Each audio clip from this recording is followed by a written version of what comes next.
آج میں جو آپ کو یہاں پر بولنے والا ہوں، ہو سکتا ہے اس میں سے کچھ باتیں سننے میں آپ کو کڑوی بھی لگیں، لیکن ایک بات سچ ہے کہ جب بھی آپ دکھی ہوتے ہو تو اس کی صرف ایک وجہ ہے، جیسا آپ چاہتے ہو ویسا نہیں ہو رہا، یعنی کہ یہ زندگی آپ کے حساب سے نہیں چل رہی۔ تو اب میں جو بولنے والا ہوں اس کو دھیان سے سننا۔ کیا زندگی نے ٹھیکہ لیا ہے آپ کی ساری خواہشیں پوری کرنے کا؟ کیا زندگی نے آپ کے ساتھ کوئی ایگریمنٹ سائن دیا تھا کہ وہ صرف اور صرف آپ کے حساب سے ہی چلے گی؟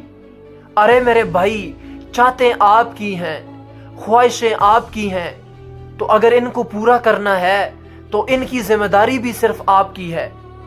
ارے زندگی کو کوئی فرق نہیں پڑتا ہے کہ آپ چاہے جیو یا مرو، لیکن اگر آپ جینا چاہتے ہو تو اس زندگی کو الزام دینا بند کرو اور خود کو اس لائق بناؤ کہ جو بھی آپ چاہتے ہو کہ وہ خود چل کر کے آپ کے پاس میں آئے۔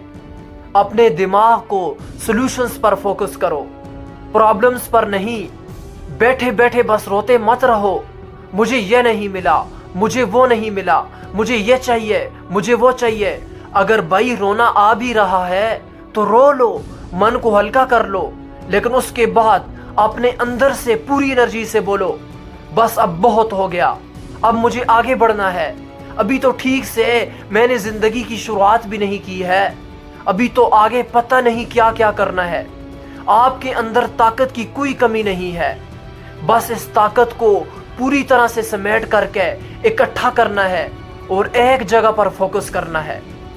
اور یاد رہے کہ فوکس راستے پر کرنا ہے، منزل پر نہیں، کیونکہ اگر منزل کے ہی خیالوں میں کھوئے رہے تو راستے سے بھٹک جاؤ گے، لیکن اگر دھیان راستے پر رہا تو آج نہیں تو کل منزل کو ضرور پاؤ گے۔ راستے میں ایک نہیں ہزاروں مشکلیں آئیں گی، لیکن چاہے کچھ بھی ہو جائے کسی بھی حالت میں رکنا نہیں ہے، بس چلتے رہنا ہے۔ اگر کبھی تھک جاؤ تو کچھ دیر آرام کر لینا، لیکن کسی بھی حالت میں رکنا نہیں ہے، چلتے رہنا ہے۔